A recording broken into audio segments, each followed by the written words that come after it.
Saudara-saudara, mari kita lanjutkan lagi membahas majalah dari Forum Manajemen Prasetya Mulia tahun ke-15, berarti usianya sudah 15 tahun, dan nomor 74 bulan Agustus 2001. Ya. Artinya apa? 2001 sampai sekarang 2025 kan, berarti ini majalah ini sudah 24 tahun tuh, ya, usianya, ya. Nah, kita lanjutkan tulisan dari Pak Salihin itu, ya, yang waktu itu menjabat sebagai mantan faculty member Prasetya Mulia Business School. Sekarang menetap di Amerika Serikat, kita nggak tahu masih ada atau tidak ya beliau. Nah, setelah membahas tentang bagaimana orang mentalitas orang Tionghoa itu dibentuk dengan cerita-cerita, berbeda dengan Barat yang mengajar kita berpikir. Orang Tionghoa dengan kisah-kisah itu, misalnya yang seperti disebutkan, saya mau remind you tentang visionary leadership, memindahkan gunung,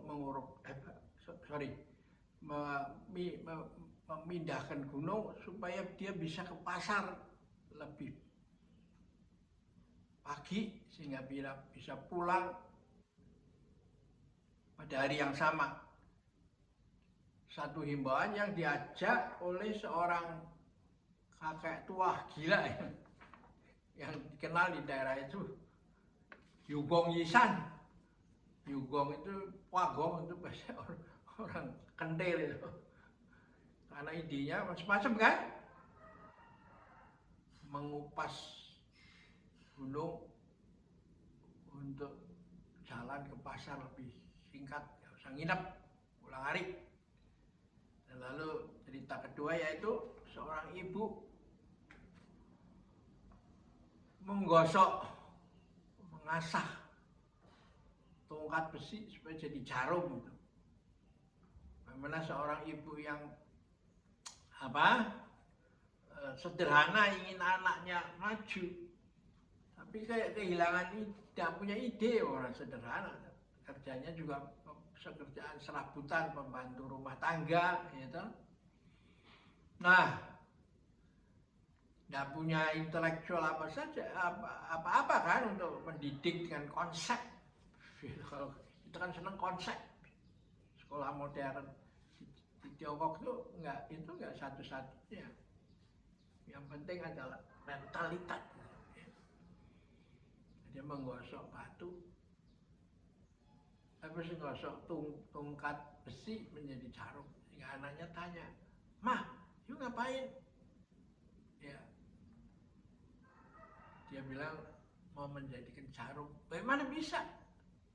Bisa kalau saya gosok hari ini sedikit, terus besok satu hari kan akan jadi jarum. Bah, kapan jadi jarum?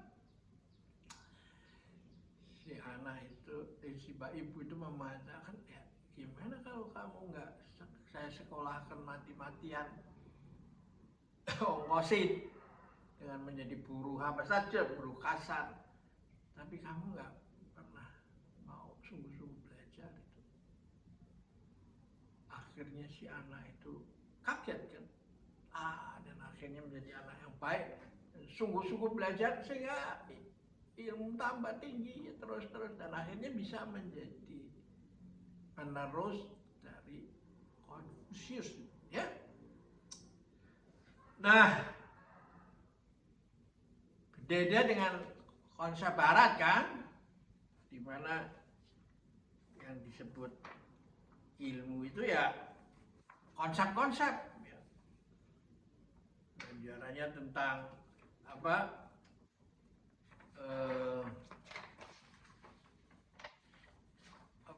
tabel-tabel analisa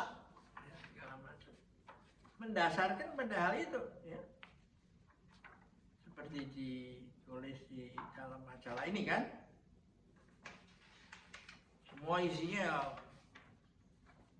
bergambar persis seperti keadaan Jepang dibantu oleh Amerika dengan statistical quality control, ya, tapi ya nggak ada hasilnya karena dirubah oleh Zen menjadi Kaizen.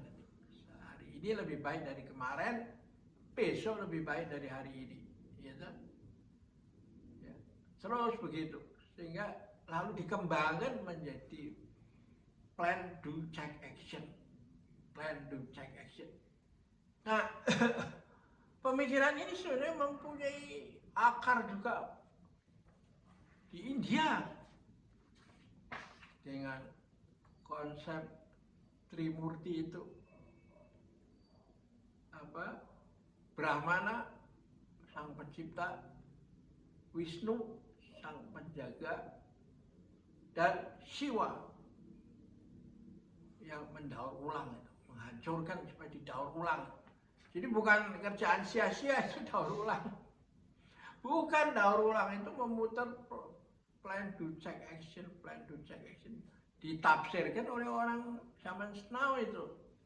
Jadi karena itu menurut saya mentality lebih penting daripada apa pikiran, kegiatan pikiran, tapi mengubah mental menjadi kondusif untuk diajak membangun bersama. Nah, ini yang menurut saya kehadiran negara itu harus di sini, bukan kehadiran negara itu seperti ikut campur yang akhirnya memperlambat atau menghambat atau menjadi negatif daripada apa perubahan itu, toh, kemajuan itu. Seperti campur negara itu jagung yang mestinya tumbuh 3 bulan, seumur jagung, baru ditanam sebulan, terus tiap pagi diangkat sama yang penanamnya supaya cepat, ayo tumbuh. Akhirnya bukannya tumbuh malah mati. Nah, ini hati-hati ini pemikiran konsep bahwa negara harus hadir, ya yuk tahan dulu, yuk mesti belajar wisdom ancient ini, gitu. Lalu Anda akan menghasilkan apa jagung yang aman, yang bisa tumbuh dengan subur, toh. Oke, kita akhirin ini dulu bahwa dalam ini tahun ke-15, ya. Di dalam waktu majalah ini tahun ke-15, ya. Dan ditulis tahun Agustus 2001, itu dalam 24 tahun itu Prasetya Mulia sudah melaksanakan epistemologi, cara berpikir ini, dan kini menghasilkan banyak konglomerasi, ya.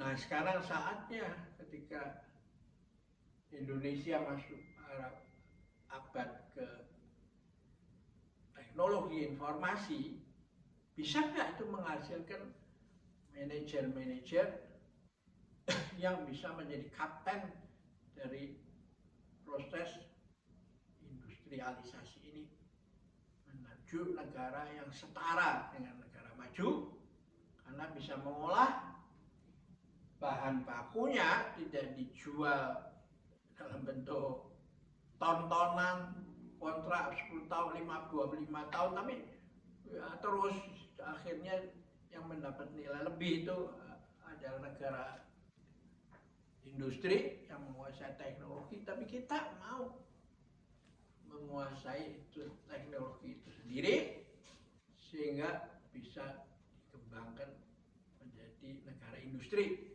Oke, mula-mula boleh menjual barang setengah jadi, tapi lama-lama kan bisa naik kelas, kan, tingkat. sehingga negara kita bisa maju ya. Oke, kita akhirin dulu pertemuan kita kali ini. Sampai jumpa lagi.